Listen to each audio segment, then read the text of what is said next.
Welcome to episode 29 of the Painting Experience podcast.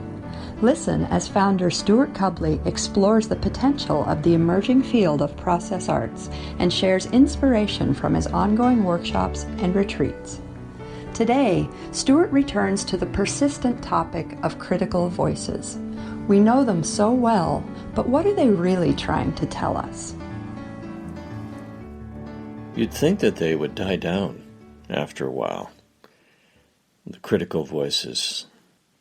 You've seen them under so many of their guises, and you've seen through them so many times, and you've seen the inadequacy of their arguments and the silliness of their fears and the limited nature of their repertoire and their dismissive attitudes, and you've transcended them in the painting process, and you'd think that you'd evolve beyond them at a certain point.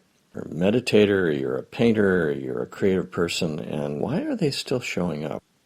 Are you missing something? Shouldn't you be beyond at this point? This is a really interesting question, because the fact is they keep having their day in one form or another. And if we don't look at that as some sort of inadequacy on our part, if we don't look at that as some sort of failure, then what's going on? What's actually happening here? Why are they still with us? And I think one of the interesting things to realize about them as you get interested in them, these critical voices, and we know them all pretty well. In painting, they show up on time.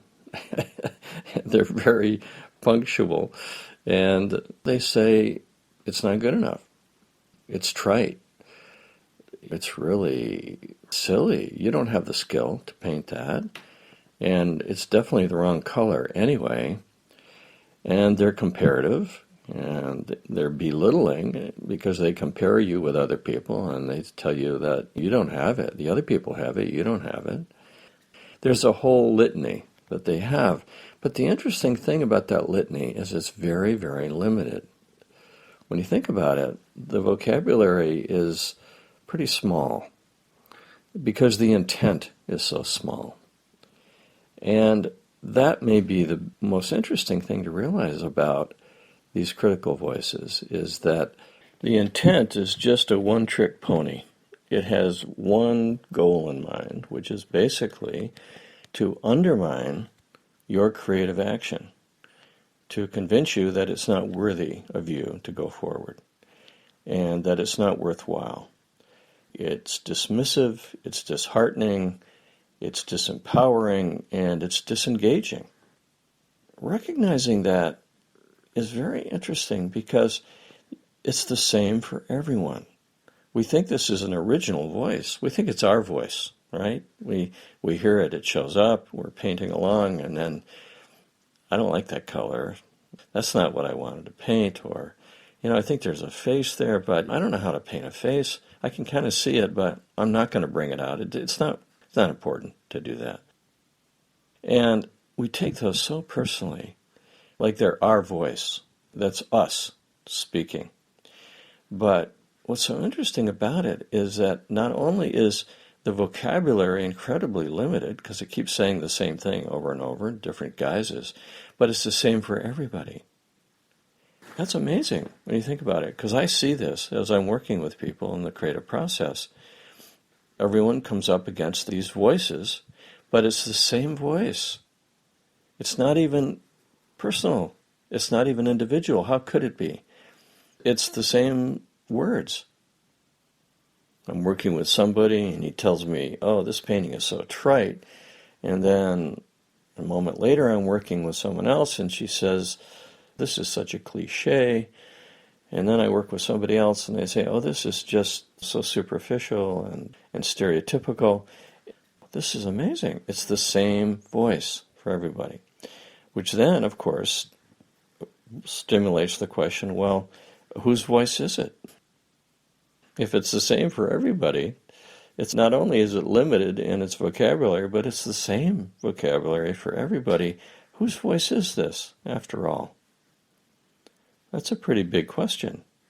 It's a big leap to ask that question. I mean, we take it so personally. We're so identified with those critical voices.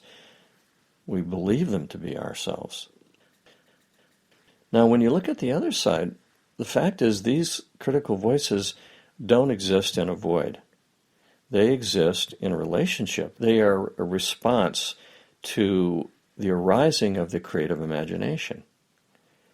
They happen when you do something, right? When you commit yourself to something in the painting process, that's when these voices arise. Even when they show up before you've started, it's because you're getting ready to start. They are a reaction to the creative imagination, to the movement of the creative imagination within you.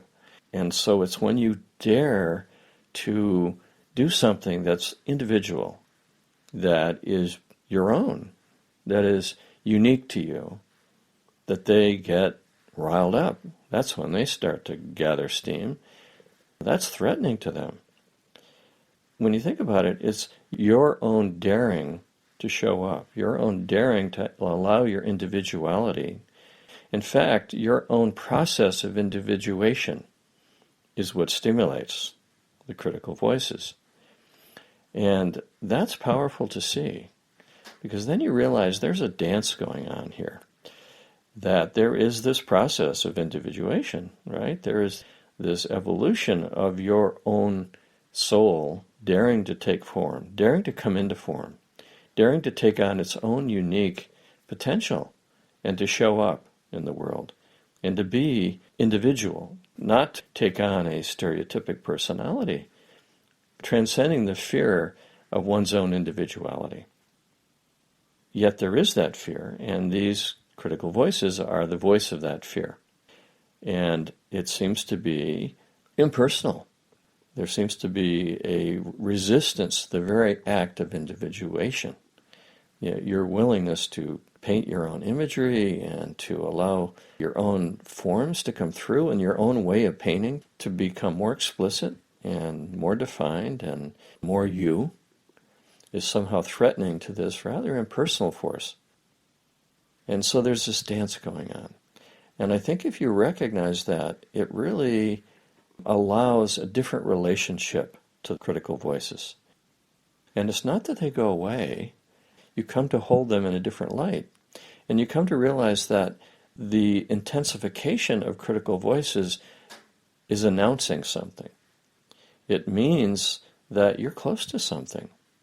And I use this constantly when I'm working with people and facilitating process painting, that I know that when the threat level increases, you remember how Donald Rumsfeld used to have the different color-coded threat levels, we're in threat level red, we're in threat level orange, we're in threat level yellow. Well, so when I see we get to a threat level of red or yellow or orange, that something's up. I get interested. I know that there's a potential that's close. I know that the action of the creative imagination, of the authentic self, of the soul's essence, so to speak, is close to the surface, that something is being born.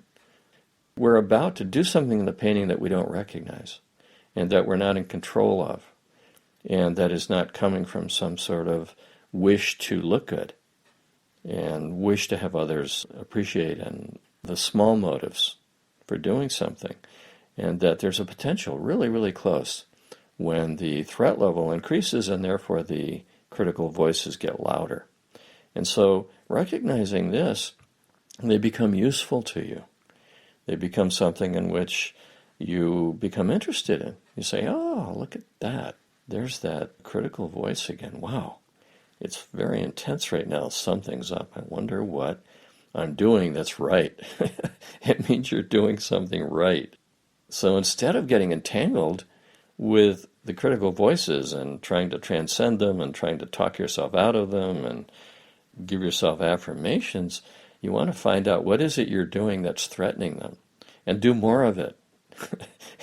Actually increase it, because that's the potential, right? That's when the breakthrough can happen. That's when you can actually go beyond them. And in a way, their very purpose is to take you beyond them, to create this intensification of awareness, this intensification of consciousness in which you are challenged to go beyond them. The very arising of them is of benefit to you if you recognize it. And then, of course, have the courage to act on it. You can learn more about the painting experience and find a list of upcoming process painting workshops by visiting our website at www.processarts.com. If you enjoyed what you heard today, please share it with a friend. The theme music for this podcast comes from Stefan Jacob. We thank you for listening and hope you'll join us again soon.